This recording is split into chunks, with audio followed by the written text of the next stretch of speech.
Hi, I am Morgan Carter, and there's something you need to hear. Last month, my sister fired me, not because I messed up, but because I started making the company more money than she ever did. She stood in that conference room, lips curved into what looked like kindness, and said I no longer aligned with her vision. 5 years. That's how long I poured every ounce of my ideas, energy, and passion into building 49% of our revenue from scratch, and she erased me in less than 5 minutes. But here's the twist. The next morning, before I even raised my voice, I took back everything she thought she stole. Have you ever had someone try to rewrite your life story? What did you do when it happened to you? Now, before you get comfortable, take a moment to like the video and subscribe, but only if you genuinely enjoy what I do here. Also, drop your local time and where you're watching from. I read every comment. Monday morning in Charleston didn't feel like home. The drapes were heavy with humidity, but the sky was steel gray. I walked into the glass-fronted building. My sister Claire and I started together. Ideas from me, money from her. I nodded at the receptionist, who broke eye contact too fast.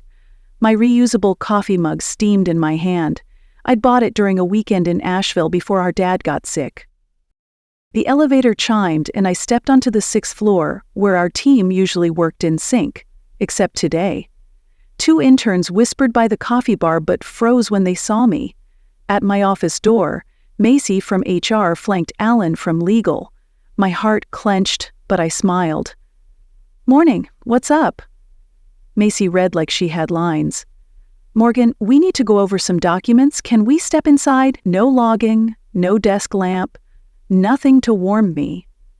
A folder waited, like a subpoena. Termination notice. Effective now. NDA that gagged me. Severance that felt like a bribe. I asked, voice steady, "For what?" Alan recited buzzwords. Collaboration issues, emotional unpredictability, partner communications disruptions. He meant the wellness deal I closed last month, 40% of Q3 revenue. Macy swallowed. I reminded them, I generate nearly half the top line and I get fired 2 days before the summit? Alan confirmed. Claire holds all voting power via Dad's trust. Document he never asked me to update. Shame burned in me, humiliation more than anger. Claire didn't even come see me.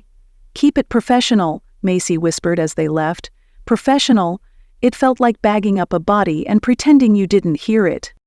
I grabbed the chipped white mug, built from nothing, my gray-stained reminder. I scooped my notebook of ideas. A framed photo of Claire and me at our first pop-up booth in 2016. I slipped it face down in my tote. The floor was silent as I clicked past. One sticky note remained. "I'm sorry, we know." I didn't need to know the handwriting to sense the meaning. Passing the conference room, I paused. Claire stood at the head of the table, rehearsing the summit presentation using my slides. My voice, she sounded hollow. She practiced like she was becoming someone she wasn't. I didn't interrupt. Instead, I stared for a moment, then adjusted my scarf, nodded to my reflection, and left without looking back. My apartment in Mount Pleasant was quiet Monday night. No echo of elevator clicks, no busied voices. I didn't unpack, didn't change from my jeans. I sat at the edge of the bed, scrolling through notifications. LinkedIn exploded with congratulatory posts praising Claire, the new visionary. Not a word about me. I made my way to the kitchen. I reached for my favorite mug, still warm, still mine. Resilience was the prescribed response. Light a candle, journal, post about gratitude, but not today. Today, bitterness sat across from me. I didn't dress or shower. I stood in the kitchen, robe-clad, remembering the slights I ignored. This wasn't the first time Claire tried to erase me. 2 years ago, after Dad passed, our company hit Series A. Claire became CEO. The shares automatically flowed to her. She reassured me, "We'll update the agreement together. You'll always have a voice." That evening at a fancy rooftop dinner, she thanked design, HR, finance. Never mentioned me. I spoke up later, she said. Morgan, they all know. Inside I winced. Soon after, she proposed a board vote to dilute my stake from 32% to 19%, citing retention. I pushed back, rallied Raphael, an early investor. They tabled it, but Claire's smile in the hallway told me I wasn't the sister, just a placeholder. I was never her equal in business. She used my work until the moment she didn't need me. I snapped back to the present when my goddaughter Izzy knocked unexpectedly. "Hi, Auntie Morgan," she said, hands full. "Bagels and coffee. Mom said you might need this." She hugged me tightly. "You okay?" She didn't expect an answer, just presence. The next ping. Dr. Mason Clark, my lead client. $2,800,000, 0 cents in annual revenue. He'd messaged, "Heard the news. I signed with you, not the brand. Let's talk." My hands trembled as I read it again. "Loyalty," I whispered. It wasn't about revenge. It was reclamation. My first move was quiet, calling Raphael. The next morning, we met in that bookstore cafe off King Street. Worn wood, coffee smell, secrets. I slid into the booth. He handed me my exact cappuccino. I asked, "What did you find?" He slid open his laptop, tactfully shielding the screen. "She's funneling consulting fees through a shell company, bypassing board approval, 6 figures over 9 months. My stomach clenched. That was Claire's signature play. "Underestimate me," I said. "Send them." He paused. "You're not suing?" I shook my head. "Leverage." Hours later, I dove into old boxes in my closet. I didn't need to open drafts, but I did. Then I found it. Email from Claire, Conflict NDA, Clause 14B. Any financial bypass of board protocol must be disclosed in 30 days. She removed that final version but forgot. I have drafts. I smiled coldly. She played checkers, I studied chess. I scanned the clause, sent it to Raphael. His reply, "You were always the architect." Tears welled. Not from triumph, from recognition. I opened my inbox, notes from interns, vendors, assistants. "Thinking of you. Respect. My legacy." By Friday, I was in my robe again, barefoot in the kitchen. Raphael texted, "Check email." I opened a message from a journalist. Co-founder breakdown Rock's wellness brand. The hit piece portrayed me as unstable, grieving, unpredictable. One line, "Leadership restructuring protects investors from unresolved grief." I froze.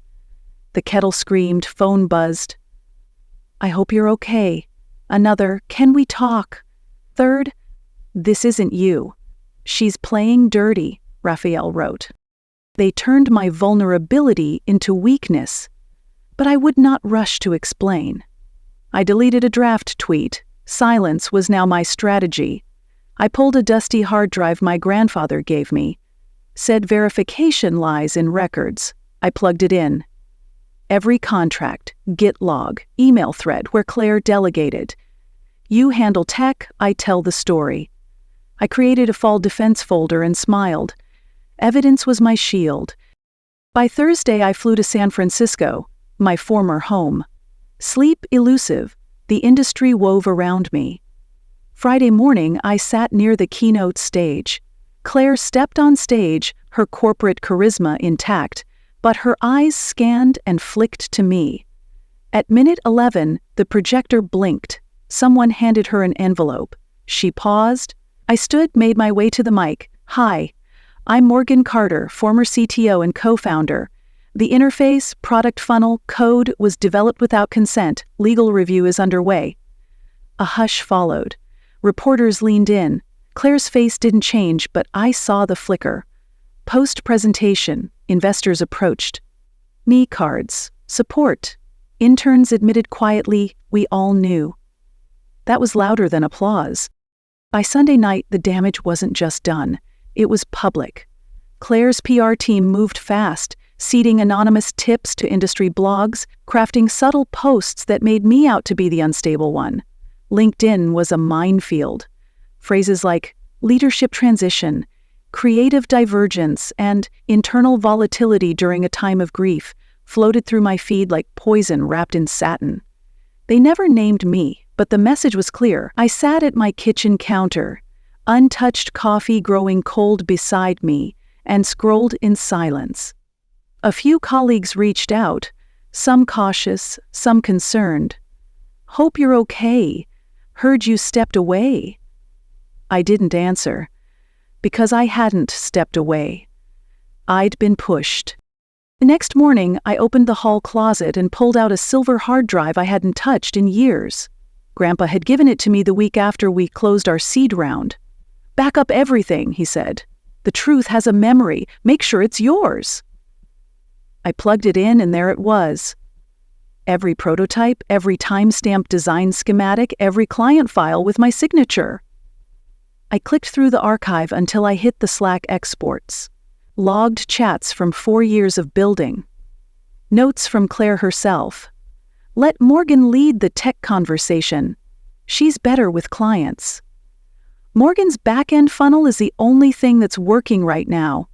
I created a folder on my desktop and named it Defense. Not war, not revenge, just clarity. Later that afternoon, I visited a co-working space I hadn't stepped foot in since the early days. It smelled the same. Coffee, ambition, and dust from unused whiteboards. I picked a table near the back.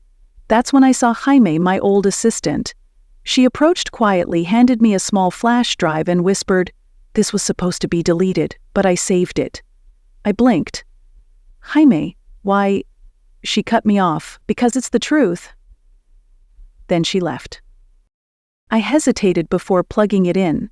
When the file opened, Claire's voice filled my headphones.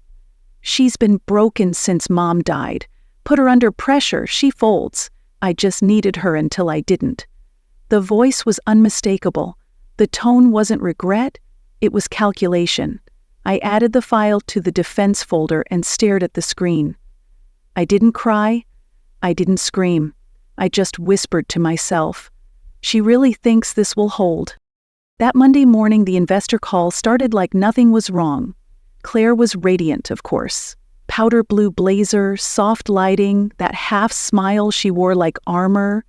She opened with, "Let's begin with a brief update on our leadership model." I unmuted. "Before we go further," I said, "I'd like to clarify something." Her face didn't twitch, but I saw her eyes shift. "Morgan, this isn't the time." "Actually, it is. I didn't step down. I was removed. Without cause, without a vote, despite driving nearly half the company's revenue and personally securing our flagship wellness deal. I have records, documents, code logs, even your own Slack messages." There was a pause, tight, uncomfortable. Claire leaned toward her camera, her voice sticky with sweetness. "Sweetheart," she said, "you must have missed the filing. I submitted Form 1132 last Friday. You're no longer legally recognized as co-founder." She smiled wider. "It's already been accepted." The call went still. A senior advisor leaned into his camera and asked, "Wait, doesn't that require a board majority?" Claire answered too fast, too rehearsed. It was structured in 2020 to allow for executive override, and there it was. 2020. I remembered every document from that year, every clause, especially the one she'd insisted I ignore, but I hadn't. I didn't flinch. I didn't argue. I clicked record, said, "Thank you for confirming," and ended the call. Within an hour, I was at Carter and Ellis Law.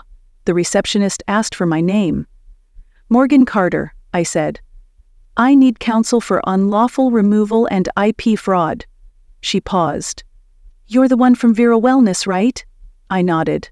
"That's the one."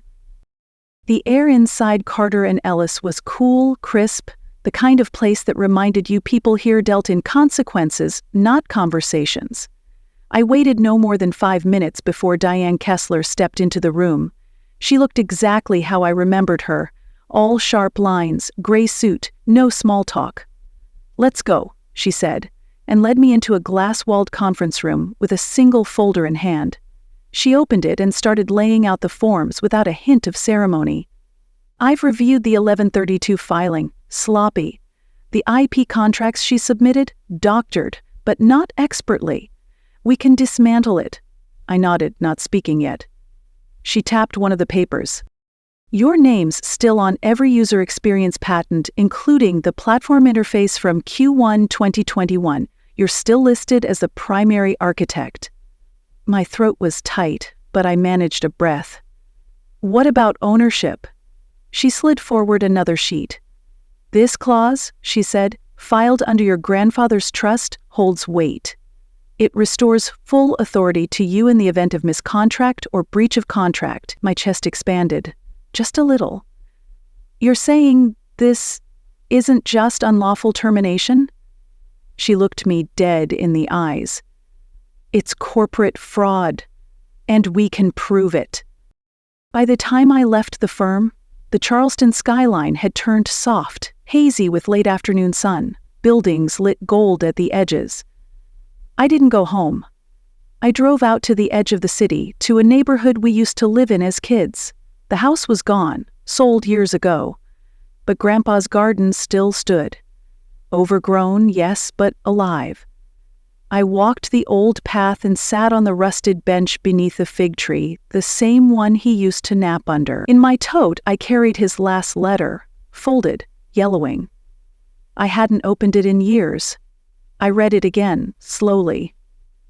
Morgan, if you're reading this, you were never second. I just didn't know you needed to hear it, but I see it now. You were the one holding it together. I'm sorry I didn't tell you sooner.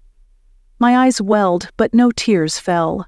The wind moved through the trees like breath. 2 days later, Claire's PR team dropped another article, this time more direct. Sources confirm Morgan Carter removed herself due to internal strain, former co-founder allegedly unstable. I stared at the headline, then closed the tab. Let them spin. I didn't need to post rebuttals. My strategy wasn't sound bites. It was structure. That Friday, I flew to San Diego. Claire was speaking at the Future Well Summit, our biggest industry event of the year. I booked a seat 2 rows from center stage. Dion sat beside me, folder in her lap. Miriam Tan, one of our earliest investors, joined us too. Claire stepped onto the stage like she owned the air. Red blazer, white slacks, that trademark smile. The crowd clapped. The projector behind her lit up with our brand logo. She launched into her speech about responsible innovation, about systems built for empathy. She quoted our old internal memo word for word. Wellness isn't a product. It's a promise, backed by design. I felt Diane shift beside me. That line's yours, right? I nodded once. At minute 12, a staffer walked up to the stage and handed Claire an envelope. She didn't pause her speech, but I saw the flicker. She opened it with one hand, kept speaking with the other. The slide behind her glitched, then froze. The brand deck collapsed into a white screen with red text. Legal review in process. Presentation paused. Gasps rippled through the crowd. Claire held her smile for another beat before saying, "Let's pivot to Q&A while our tech team resets." Mics were handed to attendees. Questions flew: data compliance, equity models, AI ethics. I waited until the 5th question wrapped, then I stood, stepped to the aisle mic. "Hi," I said, "I'm Morgan Carter, former CTO and co-founder of this platform." The room fell still. Phones lifted. Claire's lips parted, but no words came. "The designs you've seen today, the system, user funnel, backend, were developed by me. Unauthorized use of these elements is currently under legal review." A woman in the front row dropped her pen. I stepped away from the mic without waiting for a response. Outside, the air was warmer than expected. Diane joined me near the glass railing. "You didn't just make a statement," she said. "You built a wall she can't climb now." We walked together toward the elevator. On the way, a young intern tapped my shoulder. "We knew," she whispered. "We all knew." I nodded and kept walking. My name wasn't just in the filing, it was in the people. By Sunday evening, the backlash had begun in earnest. Claire's legal team filed a motion in federal court accusing me of misappropriating intellectual property and leaking proprietary designs to competitors. They added claims that I had accessed private systems after my termination, fabricated of course, but cleverly worded. The headlines shifted from curiosity to scandal. "Sisters at War, Wellness Empire Cracks at the Core," one read. "Insider says code theft led to founder's fall," another. I sat alone in my apartment, watching the story spiral. I didn't feel panic. I didn't even feel anger, just focus. Because while Claire was busy building a public image, I was building a legal case, and we were almost done. Early Monday morning, I met Diane at her office in San Jose. Her team had already compiled everything: email threads, Slack logs, Git records, the original IP registration forms, all traced back to my name, all unbroken by time. She dropped a thick binder in front of me. "Their motion is loud but flimsy," she said. "We'll challenge the injunction and file for countersuit. Our grounds are solid. They can't rewrite the truth." I nodded. "Then let's remind them what happens when the story starts to tell itself." Court was scheduled for Wednesday morning. The hearing room buzzed with press and attorneys from both sides. Claire walked in wearing her signature navy suit, flanked by two men in gray with Bluetooth earpieces. She didn't look at me, but I could feel her discomfort, the tight jaw, the overcorrected posture. She was performing strength. I didn't have to. I already knew I had it. The judge entered. Proceedings began. Claire's team made their claims with polished arrogance, using slides, graphs, even cherry-picked emails. Then Diane stood, calm, surgical. She presented our evidence with none of the theatrics, just facts. The judge listened, asked questions. Then Diane submitted one last document, a clause from our original organizational agreement, quietly filed under my grandfather's estate. In the event of internal dispute, it read, "The co-founder who designed the original platform and maintained all user-facing systems shall retain full control of intellectual property," dated, notarized. Irrefutable. The room shifted. Claire's lead counsel leaned in, whispering urgently. Claire's face stayed frozen, but I saw it in her eyes. She hadn't known. Or she had forgotten. Either way, it was too late. After a short recess, the judge returned. "This motion," he said, tapping the document, "was not filed in good faith. The court finds the evidence supports Ms. Carter's claim to both intellectual and structural ownership. Injunction is denied. Further action is pending." His gavel dropped, and just like that, the air changed. Claire stood, but not like a victor. She looked smaller, like someone who'd realized she had underestimated the wrong person for the last time. That night, I didn't go out. I didn't celebrate. I stayed in, opened a bottle of wine I'd been saving for 3 years, and sat quietly with my laptop open in front of me. Dozens of messages had poured in, former colleagues, interns, even vendors. One said, "Thank you for showing us what standing up looks like." Another read, "We never believed her."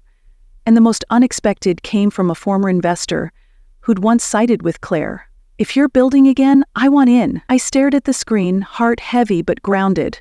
I wasn't back to square one. I was on new ground entirely. Claire had tried to erase me, but all she'd done was underline everything I'd built. And now, I could begin again, my way. By the weekend, my inbox had shifted from sympathy to opportunity. 3 consulting offers, 2 invitations to speak, 1 request for a case study on the evolution of leadership in founder-led companies. I said yes to none of them, not yet. I needed space, not a spotlight. I spent Saturday morning walking through downtown San Diego, ending up at a quiet bookstore tucked between 2 cafes. It had a wall of journals, soft paper, unlined. I bought one, sat by the window, and started writing. Not a business plan, not a rebuttal, just thoughts, dreams. The first time in weeks I let myself want without permission. The bookstore owner, a woman about my age with soft curls and paint-splattered nails, stopped by my table with a smile. "You're Morgan Carter, right?" she asked. I hesitated, then nodded. "Thought so," she said. "I followed what happened. Brave stuff." I smiled, shy. "It wasn't about bravery," I said. "It was about not vanishing." She nodded, as if she knew exactly what I meant. "Good," she said. "You'd be missed." I left that bookstore with a bag full of blank pages and a heart that finally didn't feel heavy. I wasn't healed. I wasn't finished. But I was no longer erased. That was enough. 3 weeks had passed since the hearing. The legal threads were still untangling. But the silence from Claire's side was louder than anything she'd said in the courtroom. Her team stopped issuing statements. The smear articles disappeared one by one from search feeds. I hadn't heard her voice since that day in court, and I was okay with that. Some silences don't need to be filled, they just need to be respected. I had spent the last few weeks rebuilding from the inside out. Not just my reputation, but my direction. For the first time in years, I wasn't chasing visibility or partnerships or press. I was chasing alignment. With myself, with the work I wanted to do, with the people I wanted around me. I moved slowly, intentionally. I started my mornings at the beach, toes in the sand, coffee in hand. San Diego's sun hit differently now. It didn't feel like something I had to earn. It felt like something I could just enjoy. One afternoon, I walked through the new campus site, the one I had quietly purchased the week after the verdict. No press release, no investor dinner, just me, a contractor, and a blueprint. The future wasn't a relaunch of what I'd built before. It was something new, something quieter, more sustainable. I didn't need to lead the biggest team anymore. I just needed to build something true. The space wasn't flashy, exposed brick, long tables, room for ideas to move. The plaque out front simply read, "Carter & Co., Ideas with Integrity." I stood there a long time that day, watching the last of the sunlight stretch across the gravel. It felt earned. Back at home, I began organizing the materials for a lecture I'd agreed to give at Stanford. It wasn't about the company or even the court case. It was about resilience in leadership. About how building doesn't always look like growth. Sometimes it looks like defense, sometimes like letting go. I titled the talk, "What We Keep When They Try to Take Everything." Preparing it felt like closure. Not for Claire, not even for the people who doubted me, but for myself, for the version of me who once believed loyalty would protect her. For the one who stayed silent too long because she didn't want to be seen as difficult. That version deserved a goodbye. The night before the lecture, I visited my grandfather's garden again. The fig tree had bloomed late that year. Sweet fruit hung low on the branches, unbothered by time. I sat on the old bench and pulled out the journal I'd bought in that bookstore. I flipped past the filled pages, notes, fragments, late-night truths, and found a blank one. I wrote only one sentence. They tried to bury me, but I remembered I was the root. I closed the book and exhaled. The lecture hall was full by 9 a.m. The students weren't just business majors. Some were from psychology, some from design, others just curious about what it meant to survive betrayal. I walked to the podium slowly, deliberately. The mic hummed softly as I adjusted it. "Hi," I said, voice steady. "I'm Morgan Carter. I used to think being a founder meant never breaking. Now I know it means knowing how to rebuild." I told them about the product we created, how it worked, how it grew. Then I told them how it was taken, twisted, used against me. But I didn't linger on the betrayal. I focused on what followed, the reclaiming, the restructuring, the decision not to shrink even when I had every reason to. "You don't win by being the loudest in the room," I said. "You win by still being in the room after they try to lock the door." When it ended, there was no standing ovation, No roaring applause. Just a silence full of respect. That meant more. After the talk, one of the students approached me. She couldn't have been more than 22. "I'm starting a biotech company," she said. "Everyone tells me to partner with someone more experienced, a guy usually, but I want to build it my way. Is that stupid?" I smiled. "It's not stupid," I said, "but it'll be hard. And when it gets hard, remember, it's still yours." She nodded slowly, like she needed to hear that more than anything. A few days later, I signed the final transfer document from Claire. She had officially stepped down and relinquished her remaining equity. It didn't feel like victory, it felt like balance. I scanned the signature line one more time, then picked up the same pen my grandfather gave me when I started Stanford. I signed slowly, carefully, Morgan Eliza Carter. It wasn't just my name, it was the full story. I returned the document to Deanne and walked out of her office with no fanfare, no calls to make. The sun was setting again over San Diego. I drove to the water, parked, kicked off my shoes, and walked to the edge of the tide. The ocean doesn't care about ego. It doesn't care about headlines. It just keeps moving. That's what I plan to do. Keep moving. Keep building. But on my terms. Because the truth isn't just what survives the lie, it's what shows up after, still whole, still standing,